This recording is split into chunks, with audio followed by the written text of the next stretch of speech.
London, 1815. In a world where reputation is currency and scandal is the most traded commodity, there lived a woman whose greatest sin was loving a man who refused to love her back.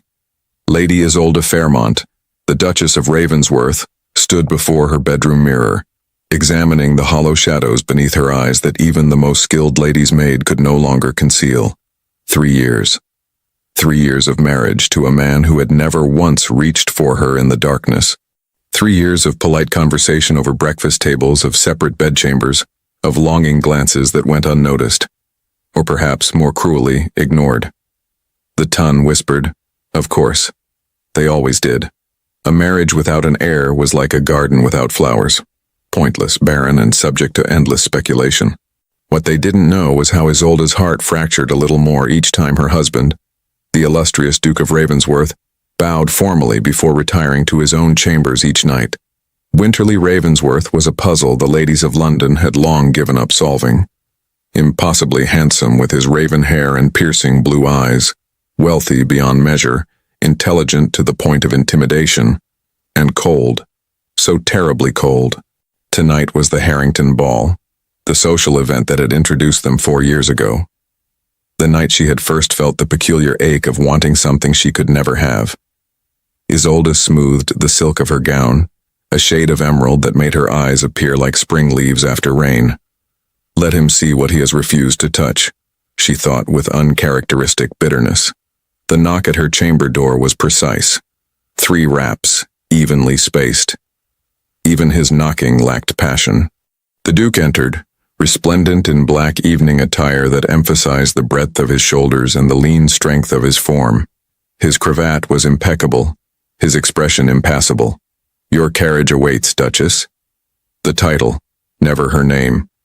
Always the title. "Shall we present a united front tonight, Your Grace?" Isolde asked, her voice steady despite the storm within. Something flickered in the Duke's eyes. Surprise, perhaps, at her directness. "As always," he replied. "As always." 2 words that carried the weight of all that was wrong between them. What Isolde didn't realize was that tonight, everything would change. For while she prepared to endure another evening of painful pretense, fate was already in motion. By tomorrow morning, the Duchess of Ravensworth would be gone, and the Duke would finally understand what it meant to lose something he never knew he wanted. The Harrington ballroom glittered with the light of 1,000 candles reflected in countless jewels, the chandeliers throwing diamond patterns across the marble floor, where London's elite swirled in a choreographed display of wealth and status. Lady Whistledown would have much to report tomorrow, Isolde thought as she entered on her husband's arm. "The Ravensworths have arrived," announced the footman, his voice carrying over the orchestra's gentle melody. Conversation briefly faltered. Eyes turned. Fans fluttered to conceal whispered observations. 3 years of marriage and still no heir. They say he keeps separate chambers. Perhaps the Duke regrets his choice. Perhaps the Duchess is barren. Isolde had learned to read lips across ballrooms, a necessary skill when one's marriage was London's favorite enigma. The Duke guided her through the crowd with practiced ease, his gloved hand barely touching the small of her back. Even through layers of fabric, Isolde felt the heat of that small contact like a brand. Lady Harrington descended upon them, her plump face alight with the pleasure of securing the attendance of a duke at her ball. "Your Grace, and the lovely Duchess. We are honored indeed." "The pleasure is ours, Lady Harrington," the Duke replied smoothly. "Your ballroom is exquisite." As Winterly engaged in the required pleasantries, Isolde felt another presence at her side. "Lady Isolde," a familiar voice murmured. Lady Rebecca Blackwood, once her dearest friend, now something more complicated. The woman who had spread the first whispers about Isolde's family before her marriage, whispers that had made Isolde desperate enough to accept the Duke's unexpected proposal. "Rebecca," Isolde acknowledged with a nod. "You look well, as do you, though perhaps a touch tired. Marriage to the Duke must be demanding." The words dripped with insinuation, and Isolde felt rather than saw her husband stiffen beside her. "On the contrary," Isolde replied, summoning a serene smile. "His Grace is consideration itself." Rebecca's answering smile didn't reach her eyes.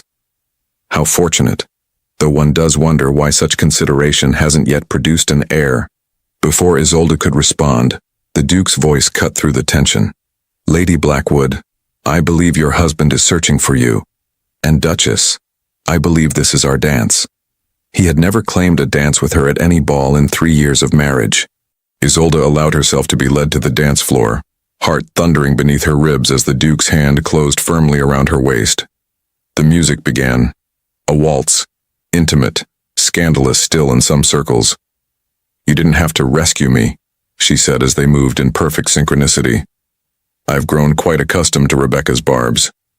The Duke's jaw tightened. And I've grown weary of them. They turned, his hand firm at her waist, his eyes focused somewhere above her head. Isolde took a breath. Why did you marry me? The question hung between them, dangerous and exposed. For 3 years she had never dared ask directly. The Duke missed a step, almost imperceptible, but to Isolde, who had studied every nuance of this man, it was as clear as a shout. This is hardly the place for such a discussion, Duchess. And where would be the place? Isolde persisted, emboldened by the public setting that ensured his continued civility. Your study, where you retreat each evening? My chambers, which you've never entered? The breakfast table where we discuss nothing but the weather? Something dangerous flashed in the Duke's eyes. You forget yourself, he said, his voice low. No, she replied, her voice equally quiet but steady. I've remembered myself. Finally. As the dance ended, the Duke bowed formally, his expression once again a mask of perfect control. Isolde cursed, equally composed, though her heart raced with the aftermath of her unprecedented boldness. As she turned to leave the dance floor, she caught sight of Rebecca watching them, a calculating gleam in her eye. Little did Isolde know that by morning, Rebecca's machinations would be the least of her concerns, for something was already in motion, something that would shatter the careful facade they had built and force the Duke to confront the truth he had denied for 3 long years. Dawn had barely broken when the Duke of Ravensworth was awakened by frantic knocking at his chamber door. Your Grace, Mrs. Winters, the housekeeper, called through the wood. Forgive the intrusion, but it's the Duchess, sir. Winterly was immediately alert, swinging his long legs over the side of the bed and reaching for his robe. What about the Duchess? He demanded, pulling open the door to find Mrs. Winters wringing her hands, face pale with distress. She's gone, Your Grace. Gone where? He asked, irritation masking a sudden, inexplicable flicker of alarm. We don't know, sir. Her bed is unslept in. Her lady's maid has not seen her since helping her undress after the ball. And there's a note, Your Grace. Show me, he commanded, following the housekeeper through the corridors of Ravensworth House to the Duchess's chambers. The room was exactly as Isolde had left it. Gown draped carefully over a chair, jewels returned to their velvet-lined box. Nothing appeared disturbed or taken in haste, except that Isolde herself was absent. The note lay on her silver vanity, a single sheet of her personal stationery folded once. Winterly picked it up, steeling himself against the tremor in his fingers. Perhaps love grows best in absence. 7 words. No signature was needed. The Duke stared at the elegant script, reading and rereading as though additional words might materialize to explain this cryptic message. Has anyone seen the Duchess leave? He asked, his voice unnaturally calm. No, Your Grace. No carriage was called. The footmen on night duty saw nothing. Alert the staff. Search the grounds, the conservatory, the library, every room. Perhaps she has taken ill somewhere in the house. Mrs. Winters nodded, though her expression suggested she doubted this explanation. And Mrs. Winters, the Duke added as she turned to leave. Discretion is paramount. This matter remains within these walls until I determine otherwise. Left alone in his wife's chamber, Winterly allowed himself to truly look at the space she occupied. In 3 years, he had entered this room only a handful of times, always briefly, always with purpose. Now he saw the details he had never permitted himself to notice. Books of poetry stacked beside her bed, a half-finished embroidery depicting the gardens at Ravensworth, a small portrait of her parents, both lost to fever when she was 16, and on her writing desk, a leather-bound journal. The Duke hesitated. Even in this extraordinary circumstance, a gentleman did not read a lady's private thoughts, and yet if it might explain her disappearance. He opened the journal, finding not the expected entries of daily life, but something far more unexpected. Pages of careful observations about the estate's tenants, who needed new roofing before winter, which family had a child showing scholarly promise, how the widow Brown might be secretly assisted without wounding her pride. These were matters he had delegated to his steward, matters he assumed were handled adequately if impersonally. Yet here was evidence that his wife had been intimately involved in the welfare of those under his protection, without ever seeking acknowledgement or praise. Why had she never spoken of this work? But he knew why. Because in 3 years he had never asked, had never shown interest in anything beyond her performance of ducal duties at dinner parties and social functions. The Duke closed the journal, a weight settling in his chest. The search of the house proved fruitless. Isolde had vanished as completely as morning mist under summer sun. By midday, Winterly was forced to acknowledge that more decisive action was required. He summoned his most trusted servant, Hawkins, the Duke said to his valet and sometimes confidant, a man who had been with him since boyhood. Prepare my traveling clothes and have the fastest horses readied, and send for Inspector Morris. Discreetly. Where will you go, Your Grace?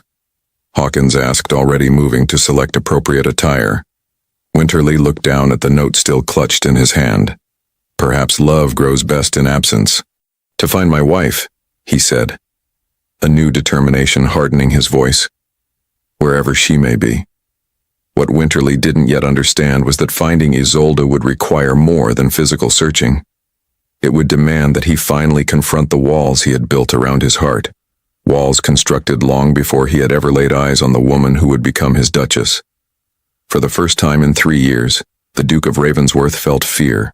Not the calculated concern of a man whose property had gone missing, but the visceral terror of a man who suddenly realized he might lose something irreplaceable. Something he had never allowed himself to claim in the first place. As London society buzzed with speculation about the mysteriously absent Duchess of Ravensworth, Isolde herself was watching the English countryside roll past the window of a modest but comfortable coach. The rocking motion had nearly lulled her to sleep when the vehicle slowed, turning onto a narrow lane lined with ancient oaks. "We've arrived, my lady," called the driver. Isolde peered through the window at the stone cottage nestled against the backdrop of gentle rolling hills. Smoke curled invitingly from the chimney, and the garden, though autumn faded, spoke of careful tending. The door of the cottage opened before Isolde had even descended from the carriage, revealing a woman in her 60s with silver-streaked dark hair and eyes that matched Isolde's own. "You're earlier than expected," the woman said, her voice warm with welcome. Isolde felt the tension begin to drain from her shoulders. The roads were clear, Aunt Eleanor. Eleanor Fairmont embraced her niece tightly, then held her at arm's length for inspection. "You're too thin," she pronounced, "and there are shadows beneath your eyes that speak of more than just a tiresome journey." Isolde managed a small smile. "I've come at an inconvenient time." "Nonsense. There is never an inconvenient time for family.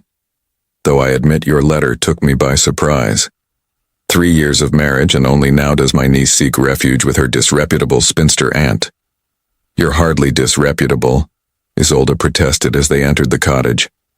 "Father always said you were the wisest of the Fairmonts. Your father was kind to say so, even after I scandalized the family by refusing 3 perfectly acceptable proposals and choosing to live independently on my modest inheritance. Now sit by the fire while I prepare tea, and then you shall tell me everything." As Isolde settled into a comfortable chair by the hearth, she took in her surroundings. Her aunt's cottage was modestly furnished but filled with evidence of a rich life. Books lining every wall, a piano in the corner, watercolor landscapes that Eleanor herself had painted. It was nothing like the grand, imposing luxury of Ravensworth House, and yet it felt more like a home than any place Isolde had lived since her parents' death. When Eleanor returned with a tea tray, Isolde found herself suddenly overwhelmed. Tears she had refused to shed in London spilled freely down her cheeks. "Oh, my dear girl," Eleanor murmured, setting down the tray and coming to kneel beside Isolde's chair. "What has he done to you?" "Nothing," Isolde managed between sobs. "That's precisely the problem. 3 years of nothing." Eleanor's expression darkened. "I had heard rumors, of course. The ton loves nothing more than to speculate about the domestic arrangements of a duke. But I had hoped." Isolde wiped her tears, drawing a steadying breath. "I don't know why I'm crying now. I've endured it for 3 years without breaking. Perhaps because you finally allowed yourself to feel the full weight of it," Eleanor suggested gently. "Now, drink your tea and tell me everything from the beginning." So Isolde did. She spoke of her desperate situation after her parents' deaths, of the whispers that had threatened her reputation, of the unexpected proposal from the Duke of Ravensworth that had seemed like salvation. "He was so kind during our courtship," she said, her fingers tracing the rim of her teacup. "Not warm, precisely, but attentive. Considerate. I thought perhaps in time." Eleanor's expression was thoughtful. "And after the wedding?" "After the wedding, it was as if a wall descended between us. He was unfailingly polite, ensured I wanted for nothing material, but there was a distance he maintained. I tried everything: conversation, shared interests, even attempts at seduction, though it shames me to admit it."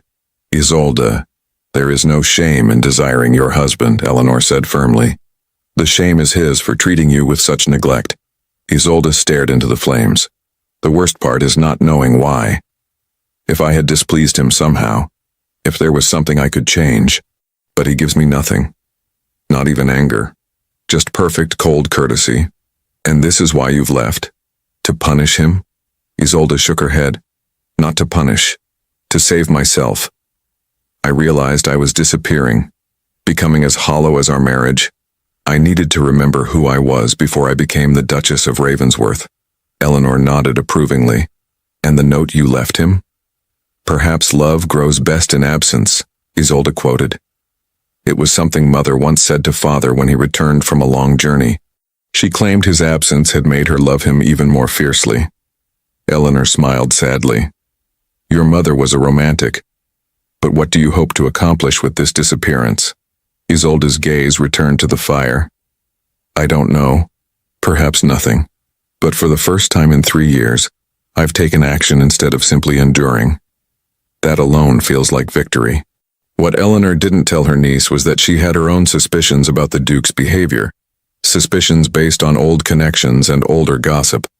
Information that might explain, if not excuse, the wall Winterly Ravensworth had built between himself and his Duchess. Information that Isolde deserved to know but that Eleanor would need to confirm before sharing. "Rest tonight," Eleanor said, patting Isolde's hand. "Tomorrow we shall discuss your future, whatever shape you wish it to take." What Isolde didn't yet realize was that her impulsive flight had set in motion events that would soon bring the Duke himself to this very doorstep. A man transformed by the sudden, terrifying prospect of losing something he had never truly possessed. The Duke of Ravensworth's study at his London residence had become the center of a carefully managed investigation. Maps were spread across the mahogany desk, correspondence sorted into precise stacks, and a log of all inquiries meticulously maintained. It had been 5 days since the Duchess's disappearance. 5 days of searching, questioning, and growing dread. 5 days in which Winterly had barely slept, barely eaten, driven by an urgency he could neither name nor contain. Inspector Morris, a discreet and highly competent investigator, often employed by the aristocracy when scandal threatened, stood before the Duke's desk. "Your Grace, with respect, we must consider widening our search. Lady Isolde's disappearance appears increasingly deliberate rather than forced." Winterly's jaw tightened. "You believe my wife has fled of her own accord?" "The evidence suggests as much, Your Grace. No signs of struggle, no demands for ransom. The note in her handwriting. And we've now confirmed that she withdrew a significant sum from her personal accounts 2 days before her departure." "Why would she leave?" Winterly demanded, though the question was directed more at himself than the inspector. Morris hesitated, then spoke carefully. "Your Grace, it is not my place to speculate on the private matters between a husband and wife. Speak plainly, Inspector. I have no patience for delicacy when my wife is missing." "Very well. The staff report that the Duchess has appeared increasingly melancholy in recent months, and there are certain rumors about the nature of your marriage that might explain. The Duke cut him off with a sharp gesture. I am well aware of the rumors, Inspector. I had simply believed my wife possessed more sense than to give them credence, as you say, Your Grace. Nevertheless, I believe our best course is to discreetly investigate Lady Isolda's connections outside London. Family, childhood friends, anyone who might have offered her sanctuary. Winterly nodded curtly. Proceed, but maintain absolute discretion. I will not have my wife's reputation tarnished by public speculation. After the inspector departed, Winterly remained at his desk, staring at the note that had not left his possession since the morning of Isolda's disappearance. Perhaps love grows best in absence. Was it possible? Had Isolda left willingly, driven by the coldness of their marriage? A knock at the door interrupted his thoughts. Enter, he called. Hawkins appeared, his normally impassive face showing signs of concern. Your Grace, Lady Blackwood is here. She insists on seeing you regarding a matter of great urgency concerning the Duchess. Winterly frowned. Lady Rebecca Blackwood had once been Isolda's closest friend, but their relationship had cooled noticeably in recent years. What could she know of Isolda's whereabouts? Show her in, he instructed. Lady Blackwood swept into the study moments later, her fashionable mourning attire, her husband having died the previous year, a stark contrast to the room's rich colors. Your Grace, she began without preamble, I've just heard the most alarming rumors about Isolda's absence. Please tell me they're unfounded. Winterly gestured to a chair. Lady Blackwood, what exactly have you heard? Rebecca settled gracefully into the offered seat. That the Duchess has vanished without trace. That the household is in disarray. That you suspect foul play. Winterly's expression remained neutral. The Duchess is currently away from London. The rest is speculation. Rebecca leaned forward, her voice dropping to a concerned whisper. Winterly, forgive the familiarity. We have known each other since we were children. I consider Isolda a dear friend, despite our occasional differences. If she is in trouble, I wish to help. The Duke studied her carefully. Rebecca Blackwood had indeed been part of the same social circle since childhood, but he had never considered her particularly trustworthy. If you truly wish to help, perhaps you could shed light on my wife's state of mind before her departure. You spoke with her at the Harrington ball, did you not? Rebecca's expression flickered briefly. I did, though our conversation was brief. She seemed distracted, unhappy. And did she give any indication of her plans? None. But then, Isolda and I have not shared confidences as we once did. Not since you spread rumors about her family's financial difficulties before our marriage, Winterly finished coldly. Rebecca had the grace to flush, an indiscretion I have long regretted. But surely you don't think that ancient history has any bearing on her current disappearance? I think, Lady Blackwood, that you are perhaps not the friend to my wife that you claim to be. Rebecca stood, indignation straightening her spine. I came here out of concern, Your Grace, but I see my goodwill is misplaced. As she reached the door, she paused, turning back with a calculating look. I wonder, Duke, if you've considered that Isolda might not wish to be found. After all, a wife who is neither loved nor with child after 3 years of marriage might seek fulfillment elsewhere. The door closed behind her before Winterly could respond, leaving him with a cold fury building in his chest. Rebecca Blackwood knew something. Of that, he was certain. But more disturbing was the seed of doubt she had planted. A doubt that had been growing since the moment he'd read Isolda's note. Had his wife left him by choice? And if so, what did that reveal about the marriage he had believed? If not warm, at least acceptable. For the first time, Winterly forced himself to confront a possibility he had avoided for 3 years. That in protecting himself from the vulnerability of true intimacy, he might have inflicted a wound so deep that his wife had chosen freedom over the gilded cage of their marriage. The thought was unexpectedly, profoundly painful. That evening, as Winterly sat alone in his study long after the household had retired, Hawkins entered with an envelope on a silver tray. This just arrived by special messenger, Your Grace. The Duke opened it with uncharacteristic haste, hope flaring as he recognized the handwriting, not Isolde's but familiar nonetheless. As he read the brief message, his expression changed from anticipation to grim determination. "Have the carriage prepared for first light, Hawkins. We leave for Derbyshire tomorrow." "Very good, Your Grace," Hawkins replied, not betraying his surprise at this sudden development. "Shall I inform the staff of your expected return?" Winterly folded the letter and placed it in his coat pocket. "No," he said quietly, "for I do not know when, or if, I shall return." The autumn morning was crisp and bright, the kind of day that seemed to mock misery with its perfect beauty. Isolde walked along the narrow path behind her aunt's cottage, breathing deeply of air scented with fallen leaves and distant wood smoke. A week in Derbyshire had begun to restore something she had feared lost forever: herself. Here, away from the constraints of London society and ducal expectations, she wore simple dresses, let her hair fall in a single braid down her back, and spent hours reading or helping her aunt in the garden without a thought for appearances. Eleanor had not pressed her about plans or decisions, allowing Isolde the space to simply exist without the weight of her title or her troubled marriage. But as she rounded the bend in the path that led back to the cottage, Isolde spotted a carriage on the narrow lane, an elegant, expensive carriage that was unmistakably from London. Her heart froze. He had found her. Isolde considered fleeing into the woods, avoiding the confrontation she had known must eventually come, but pride stiffened her spine. She would not hide like a guilty thing. She had done nothing wrong except seek sanctuary from a marriage that had become a beautiful, empty shell. As she approached the cottage, the door opened, and Eleanor appeared, her expression carefully neutral. "Your husband has arrived," she said simply.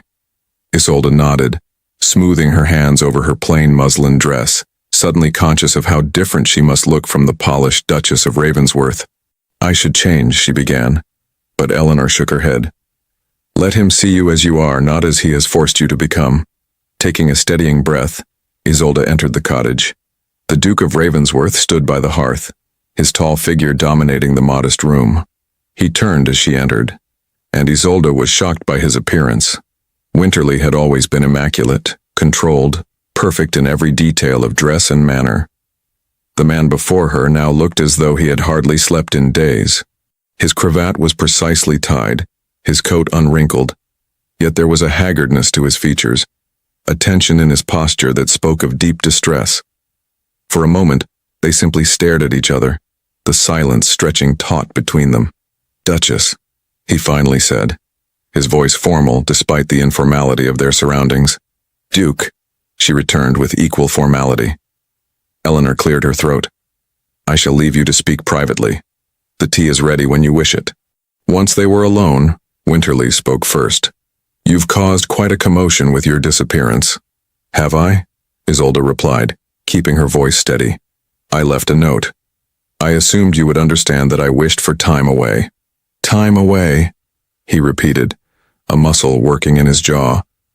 "Is that what you call vanishing without warning, without escort, without explanation beyond 7 cryptic words?"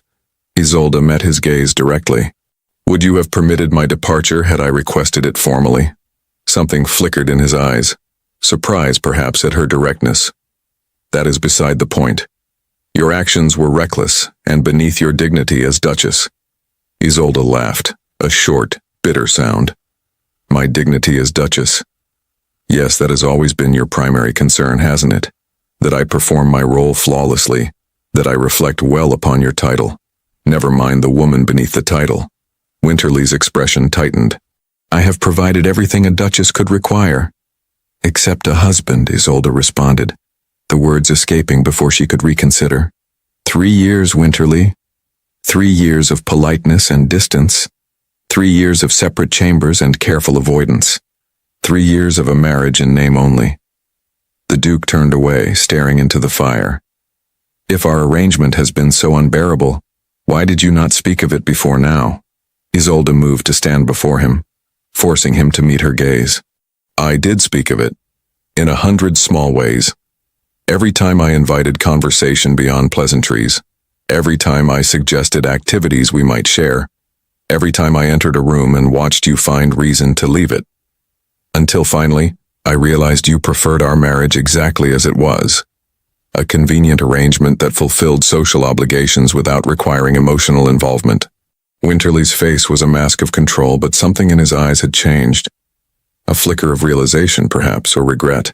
And now, he asked quietly, "What do you want now, Isolde?" It was the first time in years he had spoken her given name.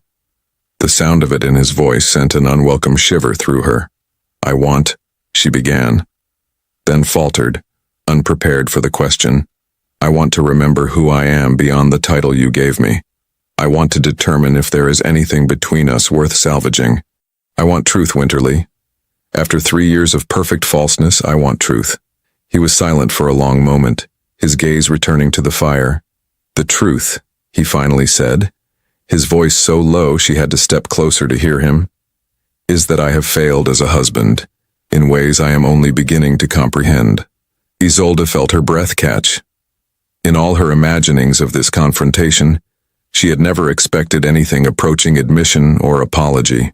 Before she could respond, he continued, still addressing the flames rather than her face. "I believed I was providing what a wife required: security, position, material comfort. I did not consider that you might want more." "More," she echoed softly. Such a small word for all that has been missing. Finally, he turned to her, and the raw emotion in his eyes startled her. "I have spent 5 days searching for you," he said, his voice rough-edged. 5 days in which I have slept little, eaten less, and questioned everything I thought I understood about our marriage, about myself." He took a step toward her, close enough that she could see the faint shadow of beard on his jaw, smell the familiar scent of sandalwood and leather that had always been uniquely his. "I do not know how to be the husband you deserve, Isolde, but these days of your absence have shown me that I cannot bear the alternative." Isolde felt tears threatening and blinked them back fiercely. It was too easy, too convenient that 5 days of worry should erase 3 years of neglect. "Words are simple, Winterly," she said, maintaining the distance between them. "Actions are what matter, and your actions for 3 years have spoken clearly of your indifference." "Not indifference," he countered, a flash of something like pain crossing his features. "Fear." "Fear?" she repeated, genuinely confused. What could the powerful Duke of Ravensworth possibly fear? Winterly hesitated, clearly struggling with words that did not come easily to him. "I think," he said slowly, "that this conversation requires tea, and perhaps your aunt's presence. For there are things you should know, things I should have told you before we married." Isolde studied him, trying to read the truth in his face. Whatever he wished to reveal clearly cost him greatly. "I'll call her," she said finally. As she moved toward the door, his voice stopped her. "Isolde," he said softly, "you look beautiful. Here. Like this." She turned back, startled by the unexpected words, the naked honesty in his tone. "More beautiful than I have ever seen you in the finest gowns and jewels of London." For the first time in 3 years, Isolde glimpsed something in her husband's eyes that looked remarkably like admiration. Or perhaps something deeper, something she had long since stopped hoping to see. And despite her best intentions, despite 3 years of disappointment and loneliness, she felt a treacherous flicker of hope ignite in her heart. Aunt Eleanor poured tea with the deliberate care of someone choosing their moment to speak. The Duke and Duchess of Ravensworth sat across from each other in the cottage's small sitting room, the tension between them palpable. "I assume," Eleanor finally said, looking directly at Winterly, "that you're prepared to explain why you've treated my niece with such deplorable coldness for 3 years of marriage." "Aunt Eleanor," Isolde protested, shocked by her aunt's directness. Winterly, however, did not appear offended. He met Eleanor's challenging gaze steadily. "Your candor is refreshing, Lady Eleanor, and deserved." Eleanor's eyebrows rose slightly at his response. "Then perhaps you might begin with why you proposed to Isolde in the first place, when it's abundantly clear you had no intention of making her a true wife." Isolde watched her husband, curious despite herself. It was a question she had asked herself countless times over the years. Winterly set down his teacup with careful precision. "I proposed because I admired her, because she conducted herself with grace and dignity despite the whispers that threatened her standing. Because she was intelligent, well-read, and would make an excellent Duchess in all the ways that mattered to society. Isolde felt a familiar disappointment settle in her chest. It was as she had suspected, a calculated decision, not a matter of the heart. But Winterly wasn't finished. And because he continued more quietly now, from our first meeting, there was something about her that disturbed my composure, something that made me think dangerous thoughts about happiness and possibility. Isolde stared at him, trying to reconcile these words with 3 years of distance. If that were true, she said carefully, why then did you become a husband in name only? He finished for her. There is context you both should understand. He set down his cup and straightened as though preparing to shoulder a burden. My parents' marriage was not harmonious. The outside world saw the perfect ducal couple, elegant, sophisticated, impeccably matched. Behind closed doors there was only bitterness and betrayal. Eleanor nodded slowly. I knew your mother. Before her marriage, she was a vibrant soul, until my father crushed that vibrancy with systematic cruelty, Winterly said, his voice tightly controlled. He married her for her beauty and connections, then proceeded to break her spirit through indifference interspersed with calculated moments of charm, just enough to keep hope alive. Isolde felt a chill run through her. My father was careful to maintain appearances. He never struck her, never raised his voice where servants might hear. His method was more insidious. Lies, manipulations, and a particular talent for making her doubt her own worth, her own sanity. Eleanor's face had softened with understanding. And you feared becoming him. Winterly's hands tightened around his teacup. I swore I would never marry, never risk inflicting such misery on another human being, until I met Isolde.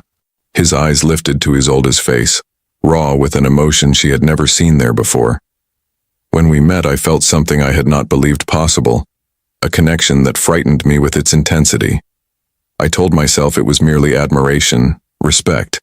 But then the rumors began about your family's financial troubles, your reputation at risk. And you offered marriage as salvation.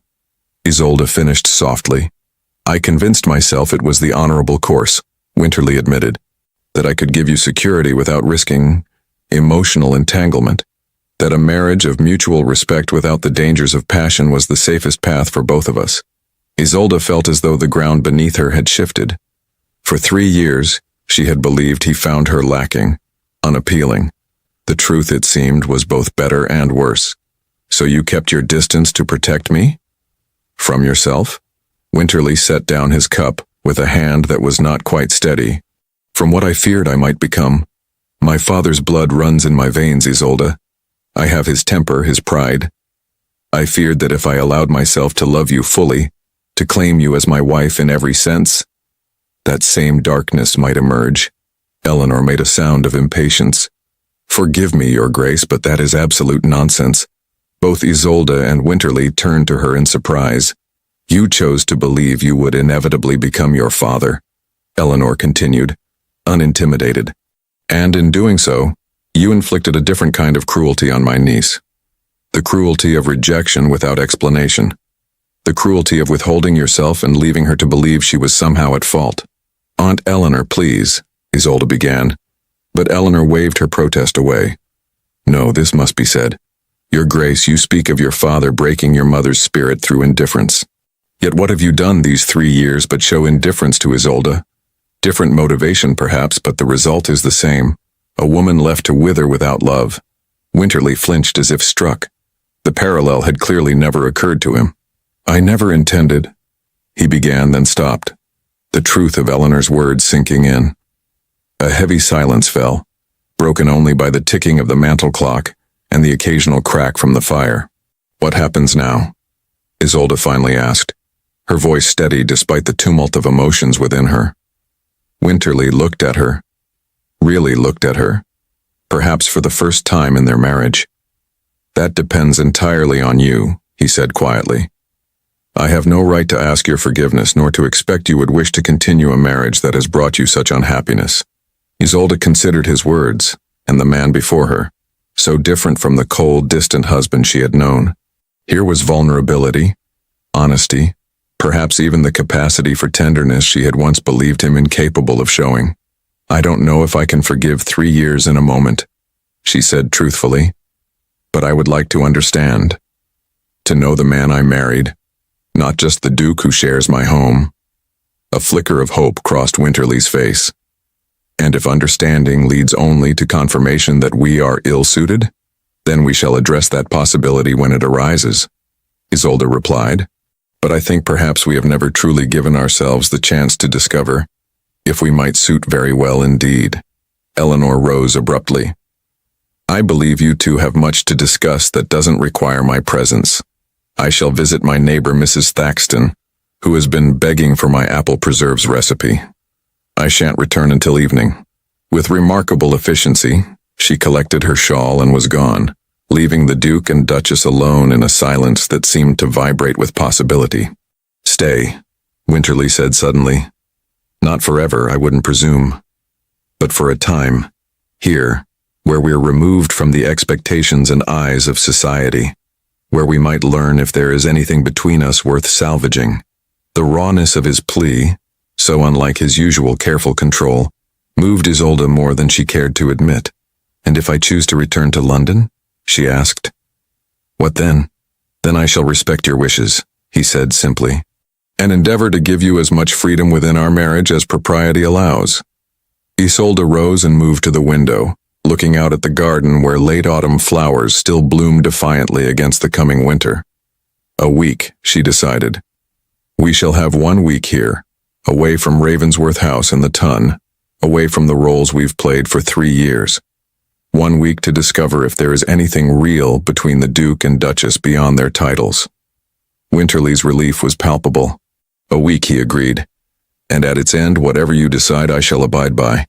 What neither said aloud was that in 1 week they would need to unlearn 3 years of careful distance, of unspoken pain, of misunderstandings built upon fear, and that even if they succeeded, the path forward would be neither simple nor assured.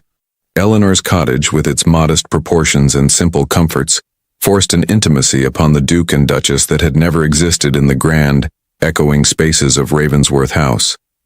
There were no separate wings to retreat to, no army of servants to act as buffers between them. Here they took meals at the same small table, sat before the same hearth in the evenings, and navigated around each other in spaces that required awareness of the other's presence. On the second day of their agreed-upon week, rain confined them indoors. Isolde sat by the window with her embroidery, while Winterly attempted to occupy himself with a book from Eleanor's limited library. "I never knew you enjoyed needlework," he observed after watching her for some time. "At Ravensworth, I rarely saw you engage in it."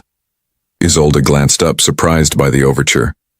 "I find it soothing, though I'm not particularly skilled. My mother excelled at it. These flowers will never match her delicacy of stitch."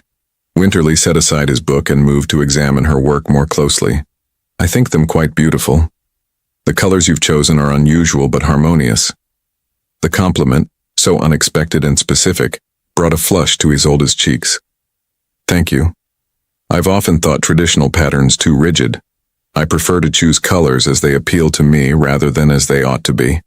"A rebellion in thread and silk," he said, a hint of amusement warming his voice. Isolde smiled despite herself. Perhaps the only rebellion permitted a duchess. Something in her tone made his expression sober. "Have I been so restrictive?" Isolde considered the question seriously, grateful for the opportunity to speak truths long held silent. "Not deliberately, I think. But the role itself is constraining. There are so many things a duchess must never do, never say, never want." She returned to her stitching, adding a bold splash of deep purple to a flower that in nature would never bear such a color. "Tell me what you would do if there were no constraints," Winterly said, his eyes intent on her face. "If you were not the Duchess of Ravensworth but simply Isolde." The question startled her. No one had asked her such a thing in years, perhaps ever. What would she do unconstrained by title and expectation? "I would travel," she said slowly, the answer emerging as she spoke it. "Not to the usual places, Paris, Rome, but to wilder locations. Scotland, the Lake District. I would sketch what I saw, badly but enthusiastically. I would read novels society deems unsuitable. I would speak my mind without calculating the social cost of every word. Winterly was watching her with an expression she couldn't quite decipher. What else? Emboldened by his apparent interest, she continued. I would visit our tenants more often, not just as the benevolent Duchess distributing charity, but as a woman genuinely concerned with their welfare. I've done what I could through your steward, but there's so much more that could be accomplished with direct involvement. The Duke's brow furrowed slightly. You've been working with Harrington on estate matters? Isolde tensed, fearing disapproval, but answered honestly, yes, for the past 2 years. He's been very patient with my interference. Instead of the rebuke she expected, Winterly looked troubled. I had no idea you had such interest in estate management. Why did you never speak of it? Isolde set down her embroidery. Because you never asked, Winterly, about my interests, my thoughts, my desires. We have breakfasted together nearly every day for 3 years, and in all that time you've never once asked what occupies my mind or my hours. The blunt assessment hung between them, uncomfortable but undeniably true.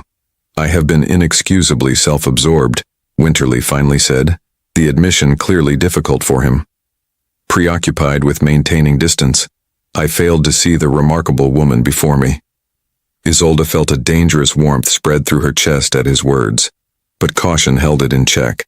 It was too easy to be swayed by pretty phrases after years of longing for acknowledgement. Pretty words come easily in a moment of reflection, she said, more sharply than intended. It is daily attention that reveals true regard. Winterly did not bristle at her skepticism as she half expected. Instead, he nodded slowly. You're right to doubt. Words are easy. It is consistent action that builds trust.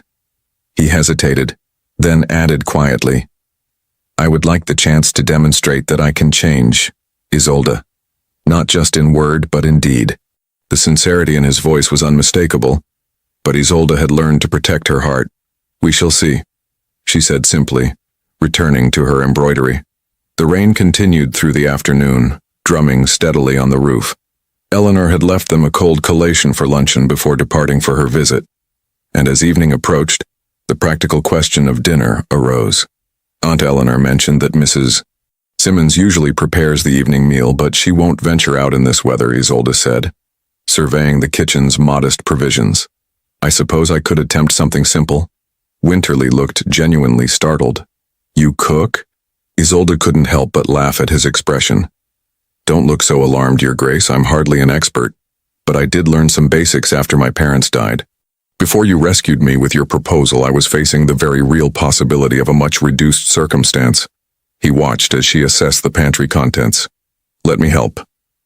Now it was Isolde's turn to look startled. You? Cook. Winterly's lips quirked in what might almost have been a smile.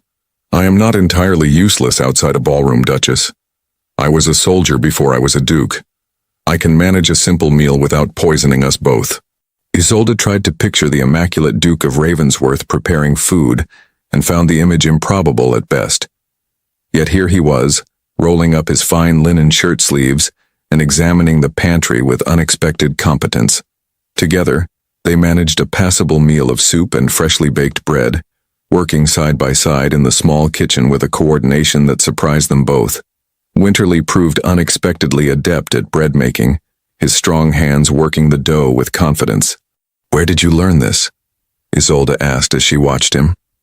Army life teaches unusual skills, he replied. And after my father died when I first became Duke, I sometimes escaped to the kitchens at Ravensworth. The cook there, Mrs. Winter's mother, took pity on a young man overwhelmed by sudden responsibility and taught me to bake bread.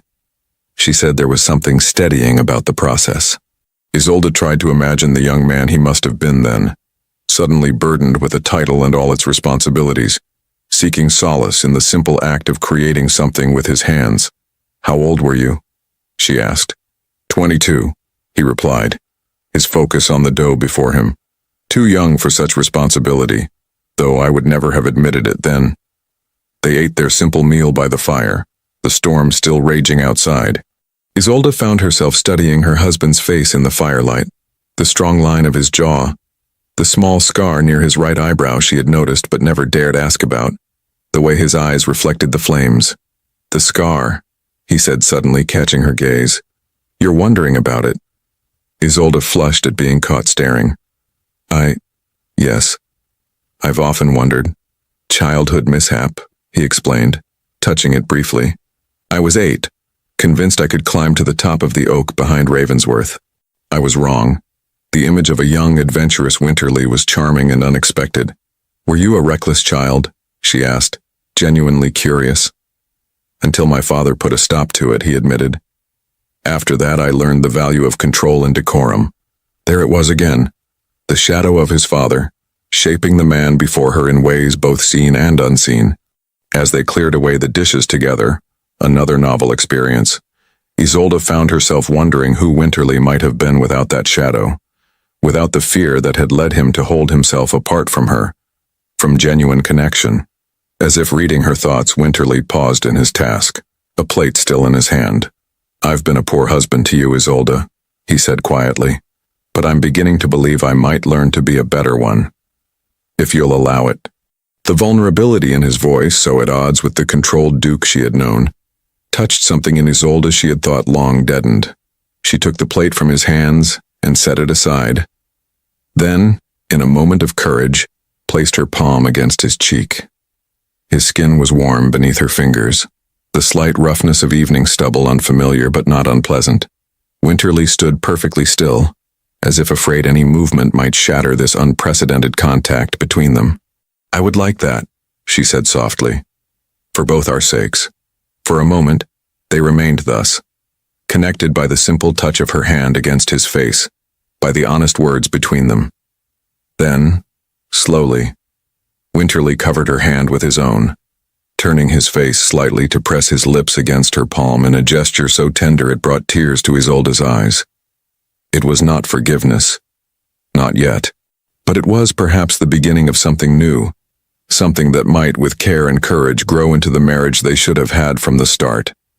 Outside, the storm continued, but within the cottage, something that had been frozen for 3 long years had begun at last to thaw.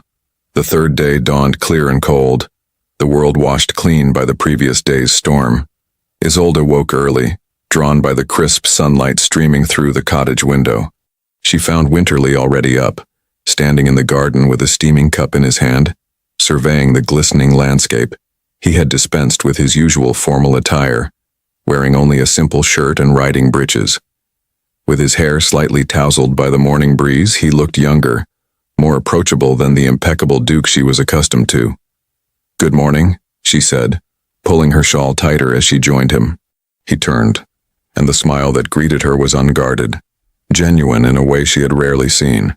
"Good morning," he replied. "I hope I didn't wake you." Isolde shook her head. "I've always been an early riser. At Ravensworth, I often watched the sunrise from the east terrace." A look of surprise crossed his face. "As do I. How is it possible we never encountered each other? The estate is large, and perhaps—" Isolde hesitated, then finished honestly. "Perhaps we were both careful to avoid unexpected meetings." Winterly acknowledged this with a nod. Another mistake among many. To think of the conversations we might have had, the mornings we might have shared. An unexpected surge of boldness prompted Isolde to ask, "Why did you marry me, Winterly? The true reason, not the practical considerations you listed yesterday." He was silent for a moment, his gaze returning to the distant hills. "Because when you entered the Harrington ballroom 4 years ago, the world stopped. Because you smiled at old Lady Weatherby when everyone else avoided her for fear of her sharp tongue. Because you sat with the wallflowers and made them laugh instead of competing for the attention of eligible gentlemen." He turned back to her, his expression open in a way she had never seen before. "Because something in me recognized something in you, though I was too afraid to name it. Too afraid to claim it." Isolde felt her breath catch. Had he truly seen her so clearly, felt so deeply, even while maintaining such careful distance? "I thought you proposed from pity," she admitted, "or perhaps calculation, that I would make a suitable Duchess without demanding more of you than you wished to give." "There was calculation," he acknowledged, "but not as you imagine. I calculated that if I married you but kept emotional distance between us, I might have something of what I wanted without risking becoming my father, without risking hurting you as he hurt my mother. I hurt regardless, Isolde said softly. Winterly closed his eyes briefly, pain evident in his expression. Yes, I see that now. In trying to protect you from one harm, I inflicted another. They stood in silence for a moment, the morning air crisp between them. Would you walk with me? Winterly asked suddenly. There's a path beyond the garden that Eleanor mentioned leads to a rather spectacular view. Isolde nodded, grateful for the suggestion. Physical movement might help process the emotional complexities between them. They walked side by side along the narrow country path, close enough that occasionally their hands or shoulders brushed, each contact sending a small thrill through Isolde, despite her best efforts at composure. Tell me about your work with the tenants, Winterly said as they climbed a gentle rise. What changes have you implemented that I've been too blind to notice? Surprised and pleased by his interest, Isolde began to explain the small improvements she had quietly overseen. A school for the tenants' children, improvements to cottages before winter, adjustments to lease terms that eased burdens without reducing estate income. As she spoke, Winterly listened with genuine attention, occasionally asking questions that revealed a quick understanding of the issues involved. By the time they reached the hilltop Eleanor had recommended, Isolde found herself animated in a way she hadn't been in years, gesturing as she described her future plans for the estate. You're remarkable, Winterly said when she finally paused for breath. I've had stewards and managers with decades of experience who haven't shown half your insight into estate management. Isolde flushed with pleasure at the genuine admiration in his voice. I had good teachers in my parents. Father believed that caring for those under our protection was the first duty of privilege. Winterly nodded thoughtfully. My father held different views. He saw tenants as little more than a source of income, tools to maintain the estate's grandeur. And you? Isolde asked, genuinely curious about the man behind the ducal mask. What do you believe? I believed my duty was to be unlike him in every possible way, Winterly admitted. But in focusing so intently on not being my father, I failed to determine who I actually wished to be, what I actually believed. He gazed out at the sweeping vista before them, rolling hills giving way to distant mountains, a patchwork of fields and forests between. I think I would like to be the kind of landowner who sees people, not just holdings, who builds something meaningful, not just maintains tradition. He turned to her, his expression open. I think I would like to work alongside you, if you're willing to teach me what you know. The offer, so unexpected, so contrary to their previous dynamic, left Isolde momentarily speechless. You would accept guidance from your wife in estate matters? She asked, unable to keep the surprise from her voice. Winterly's mouth quirked in a small, self-deprecating smile. I am trying to become a man worthy of your respect, Isolde. False pride would be a poor beginning. Impulsively, Isolde reached for his hand. His fingers closed around hers immediately, warm and strong, and they stood thus for several moments, hands linked, looking out over the landscape. I would like that, she finally said. To work together, to build something meaningful. The smile that transformed Winterly's face was like sunrise after the longest night. Gradual, then suddenly brilliant, revealing a man she had glimpsed only in fleeting moments during their courtship. As they descended the hill, still hand in hand, Isolde found herself contemplating the strangeness of their situation, how it had taken her leaving, the dissolution of all pretense between them, to create the possibility of a true beginning. The remainder of the day passed in a kind of suspended reality, away from the pressures and patterns of their London life. They took a simple luncheon in the garden, read aloud to each other from Eleanor's modest library, and spoke of small, ordinary things, preferences and memories, dislikes and habits. The basic knowledge of each other they had never bothered to acquire. By evening, when Eleanor returned from her conveniently extended visit, she found them seated before the fire, Isolde teaching Winterly the basics of embroidery with much laughter at his clumsy attempts. Well, Eleanor observed dryly, taking in the scene. This is a transformation indeed. Aunt Eleanor, Isolde greeted her, suddenly conscious of how dramatically things had shifted between herself and Winterly in just 3 days. Winterly rose, setting aside the embroidery hoop with evident relief. "Lady Eleanor, I hope your visit was pleasant." "Illuminating," Eleanor replied cryptically. "I see you two have been making progress of your own." Later, after Winterly had retired to the small guest room, Eleanor cornered Isolde in the kitchen. "You're softening toward him," she observed. Isolde busied herself with arranging teacups. "He's different here. Or perhaps he's allowing me to see parts of himself he's always kept hidden." Eleanor studied her niece carefully. "Be cautious, Isolde.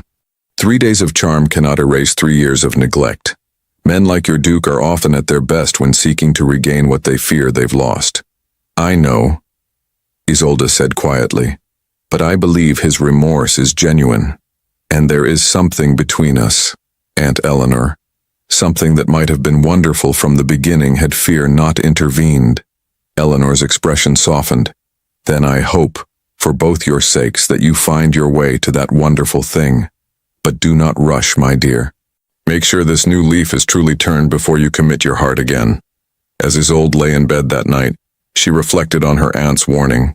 Was she being naive, too eager to believe in Winterly's transformation? Was this merely a temporary change born of the shock of her departure? And yet the man she had glimpsed these past days seemed more real, more substantial than the perfect, distant Duke she had married. There was a genuineness to his attention, a vulnerability in his honesty that could not be easily feigned. Tomorrow marked the midpoint of their agreed-upon week. 4 days left to determine if what was growing between them was strong enough to weather a return to London, to the roles and responsibilities that had shaped their previous pattern. 4 days to decide if the Duke and Duchess of Ravensworth might, against all odds, find their way to becoming truly husband and wife. On the morning of the 7th day, the final day of their agreed-upon week, Isolde woke with a sense of impending loss. The past days had transformed her understanding of the man she had married, revealing depths and possibilities she had long ceased hoping for. They had spent hours in conversation, discovering shared interests and complementary perspectives that had remained hidden during 3 years of careful distance. They had laughed together, worked together in Eleanor's garden, even argued, respectfully but passionately, about books and ideas. Most surprisingly, they had touched, simple, tentative contacts that grew gradually more natural. A hand offered to help her over a stile during a country walk, his fingers brushing hers as he passed a teacup. One rain-soaked afternoon, he had even read aloud to her, her head resting hesitantly against his shoulder. They had not discussed what would happen when the week ended. The question hung between them, unspoken but ever present, growing more urgent as their time in this suspended reality dwindled. Isolde dressed simply in one of the country gowns she had brought, no longer concerned with presenting a ducal appearance. When she entered the cottage's main room, she found Winterly already there, staring into the fire with an expression of such intense contemplation that he didn't immediately notice her presence. "Good morning," she said softly. He turned, and something in his eyes, a mixture of warmth and apprehension, made her heart beat faster. "Isolde," he acknowledged, using her given name as had become his habit during their time at the cottage. "I hope you slept well." "Well enough," she replied, though in truth she had lain awake for hours weighing possibilities, considering futures that diverged dramatically, depending on the choice she would make today.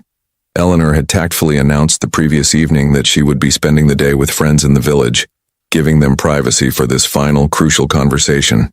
"Shall we walk?" Winterly suggested. "The day is fine, and I think more clearly outdoors." They set out along a now familiar path, comfortable silence between them as they climbed the hill that had become their favorite vantage point. The morning was crisp and clear, the autumn colors brilliant under the sunshine. At the summit, they paused, looking out over the patchwork landscape below. Isolde waited, sensing that Winterly needed to speak first. "Before you tell me your decision," he finally said, his gaze still on the distant horizon, "I would like to make one thing clear." He turned to her then, his expression more open, more vulnerable than she had ever seen it. "These past days have been the happiest of my life, Isolde. Not because we've been playing at a simple existence, but because for the first time, I've allowed myself to truly know you, and to let you know me." Isolde felt her breath catch at the naked honesty in his voice. Whatever you decide today, whether you return to London as my Duchess, seek a separate establishment, or prefer the discretion of a country residence away from me, I want you to know that these days have changed me irrevocably." He took her hands in his touch gentle but firm. "I cannot return to the man I was, the distant, fearful husband who kept you at arm's length. That man is gone. In his place is someone who understands too late perhaps what a gift he was given and how carelessly he treated it." Tears pricked at Isolde's eyes, but she blinked them back, needing clarity for this crucial moment between them. "I don't want to return to what we were," she said quietly. "That marriage was a beautiful shell, empty inside." Winterly nodded, pain flickering across his features. "I know, and I would not ask it of you." He drew a deep breath, then spoke words she had never expected to hear from the controlled, proper Duke of Ravensworth. "I love you, Isolde. I think perhaps I have since the moment you smiled at cantankerous old Lady Weatherby at that long-ago ball. I was too afraid to acknowledge it then, too bound by my father's shadow to reach for happiness. But I am acknowledging it now, whatever the consequences." Isolde felt the world shift beneath her feet, his declaration realigning everything she had believed about their marriage, about the man before her. "How can you be certain?" she asked, needing to test the truth of his words. A week of country living, of freedom from ducal responsibilities. It changes perspective temporarily, but London awaits. Responsibilities await. How can you know this feeling will endure? Winterly's gaze didn't waver. "Because even in London, behind all my careful walls, I watched you. I noticed how you treated the servants with kindness, how you remembered details about our tenants' families, how you slipped extra coins to street children when you thought no one was looking." A small smile touched his lips. "I even knew about your sunrise visits to the East Terrace. I sometimes watched from my study window, telling myself I was merely ensuring your safety." His confession startled a laugh from her. "You were spying on me?" Admiring from a distance, he corrected, his smile widening briefly before sobering again. "Too much of a coward to join you, to reach for what I wanted." Isolde studied his face. The face she had tried so hard to read for 3 years, that had remained impassive through countless dinners and social events. Now it was open to her, every emotion visible. Hope, fear, regret, and yes, what appeared to be genuine love. "If I return with you to London," she said slowly, "things must be different. Truly different. Not just for a week or a month, but permanently." Winterly nodded. "Tell me what you need, what you want. I will move heaven and earth to provide it." Isolde took a deep breath, organizing thoughts she had been considering throughout the night. "I want a true marriage," she began. "Not just in name, but in substance. I want to be your partner, not merely your Duchess. I want to work alongside you in managing our estates, to have a voice in decisions that affect our future." Winterly nodded, listening intently. "I want honesty between us, even when it's difficult. No more walls, no more careful distance. I want to know when you're troubled, when you're happy, when you need support." Her courage mounting, she continued, "I want a marriage bed that isn't empty. I want children, Winterly. A family." Color rose in his cheeks at her directness, but he didn't look away. "And I want to know that if the old fears return, if your father's ghost begins to haunt you again, you will speak of it, not retreat behind walls I cannot breach." When she finished, Winterly was silent for a moment, absorbing her words. Then, to her surprise, he knelt before her on the hillside, taking both her hands in his. "I swear to you, Isolde Fairmont, Duchess of Ravensworth, that if you will grant me the chance to be the husband you deserve, I will spend every day of our life together, honoring these requests. I will be your partner, your confidant, your lover, and the father of our children. I will share with you my fears and my joys, my burdens and my triumphs." His voice grew husky with emotion. "And I will love you, openly, honestly, completely, for all the days that remain to us, if you will have me." Isolde felt tears spill down her cheeks, too moved by his unprecedented display to maintain her composure. In all her imaginings of how this conversation might unfold, she had never envisioned the proud Duke of Ravensworth on his knees before her, offering not just reconciliation but a complete transformation of their marriage. "Rise, Winterly," she said softly, tugging at his hands. "A duke should not kneel." "For you I would kneel 1,000 times," he replied, but rose as she requested, still holding her hands. "You have not answered me, Duchess. Will you return to London? Not as the woman who left, but as my true wife at last?" Isolde looked up at him. This man she had married in hope, endured in disappointment, and perhaps against all odds, might now love in truth. "Yes," she said simply, "I will return with you, not to what was, but to what might be." The smile that transformed Winterly's face was like nothing she had seen before, radiant with joy, with relief, with something that looked remarkably like love. Slowly, giving her every chance to withdraw, he bent his head toward hers. Their first true kiss was gentle, tentative, a question rather than a demand. When Isolde responded, rising on her toes to press more firmly against his lips, Winterly's arms encircled her waist, drawing her close as the kiss deepened, 3 years of distance dissolving in the space of heartbeats. When they finally parted, both slightly breathless, Winterly rested his forehead against hers, his voice low and fervent. "I will not fail you again, Isolde. This I swear." She smiled, her heart lighter than it had been in years. "See that you don't, Your Grace. For I shall not disappear a second time. I shall confront you directly, and you may find that more alarming than my absence." Winterly laughed, the sound unfamiliar but wonderful. "I welcome it. Every argument, every disagreement, every passion. For they will be real, Isolde. We will be real at last." As they descended the hill hand in hand, Isolde reflected on the strange journey that had brought them to this point. Her impulsive flight, meant as an escape, had instead become a beginning, not just of a new chapter in their marriage, but of the true marriage they should have had from the start. 7 days had transformed what 3 years could not. 7 days of honesty, of vulnerability, of walls deliberately dismantled rather than maintained. Perhaps love did indeed grow best in absence, she thought. For sometimes one had to step away to truly see what was worth returning to. And the Duke and Duchess of Ravensworth, walking hand in hand toward a future suddenly rich with possibility, were finally ready to claim the love that had waited, patient and undeniable, for 3 long years. London, 1816.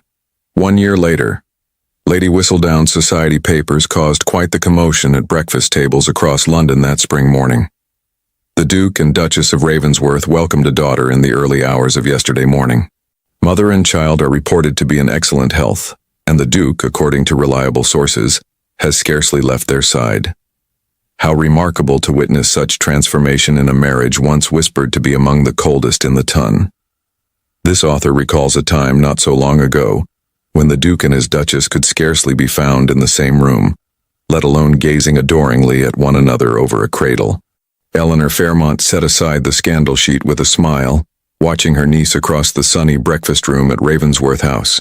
Isolde sat in her morning robe, her daughter nestled in her arms, while the Duke of Ravensworth, still in his shirt sleeves, his cravat discarded, knelt beside them, one finger captured in his daughter's tiny grip. "My dear Isolde," Eleanor observed, "Lady Whistledown has pronounced your marriage a success. I believe that constitutes official approval from society." Isolde laughed softly. "How fortunate for us, though I hardly require her approval when I have all I need right here." She smiled down at her daughter, Eleanor Rose Ravensworth, named for the aunt whose cottage had witnessed the rebirth of a marriage. The past year had indeed transformed the union between the Duke and Duchess of Ravensworth. Their return to London had initially sparked intense speculation. First about the Duchess's mysterious disappearance, then about the noticeable change in the Duke's behavior toward his wife. Where once he had been politely distant at social functions, he now remained at her side, his hand often at the small of her back. His attention focused on her even amid the most glittering company. Where once they had arrived and departed separately, they now shared a carriage, their heads often bent together in private conversation. Most shocking to society was the Duke's unprecedented decision to include his Duchess in estate matters, openly seeking her counsel on improvements and investments.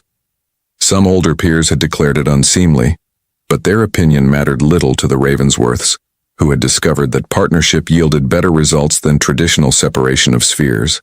And then there had been the most significant change, one that became apparent several months after their return, when the Duchess's subtly changing figure announced the impending arrival of an heir. Winterly set aside his daughter's birth announcement, which he had been revising for the newspapers. Perfect, he declared, admiring his wife and child. Utterly perfect. I'm hardly perfect at present, Isolde protested with a laugh.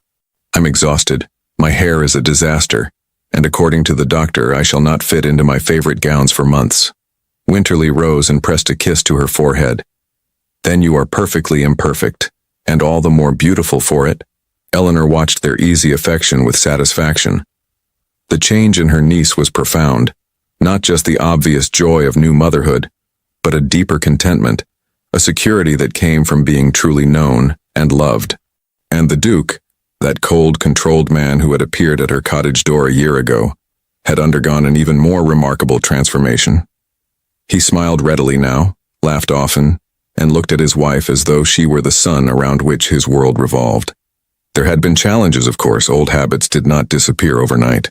There had been moments when Winterly retreated behind walls of reserve, when the ghost of his father threatened to resurface in moments of stress or uncertainty. But true to his promise, he had spoken of these struggles rather than hiding them, allowing Isolde to remind him that he was not his father, would never be his father. And Isolde herself had needed to learn to trust again, to believe that the changes between them were permanent, rather than temporary accommodations. Each day of consistent care and attention from Winterly had built that trust, brick by brick, until it stood solid and unshakable. I must return to Derbyshire next week, Eleanor said, rising from the breakfast table.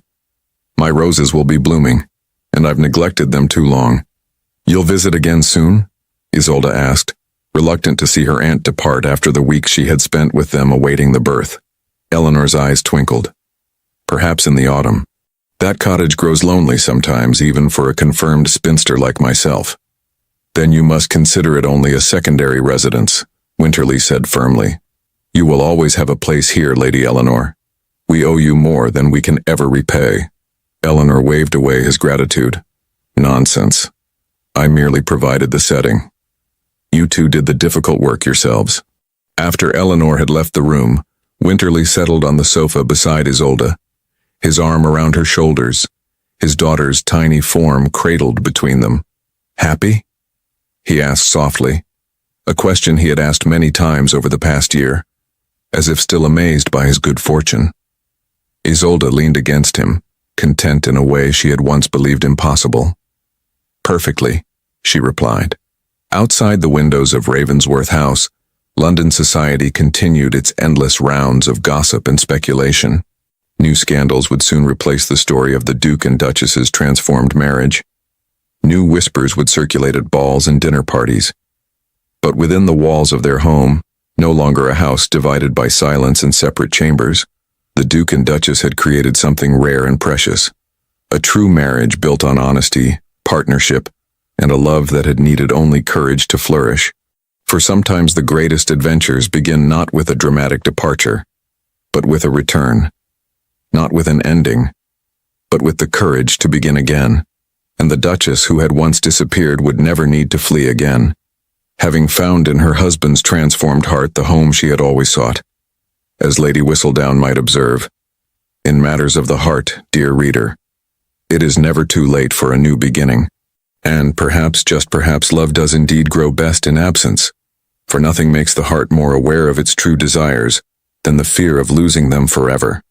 The story of the Duke and Duchess of Ravensworth reminds us that true love requires courage, the courage to be vulnerable, to admit mistakes, and to begin again when all seems lost. Their journey from a marriage of convenience to a union of hearts shows us that transformation is possible when we dare to step beyond our fears and truly see the person before us. If you enjoyed this tale of redemption and second chances, please subscribe to the channel for more stories that warm the heart and inspire the soul. Like this video if you believe in the power of new beginnings, and share it with someone who might need a reminder that it's never too late to find love. or to reclaim it when it seems lost. Until our next story unfolds, remember that sometimes the greatest love stories aren't about perfect people, but about imperfect hearts finding their perfect match. Thank you for joining me on this journey through Regency London. I'll see you in our next adventure.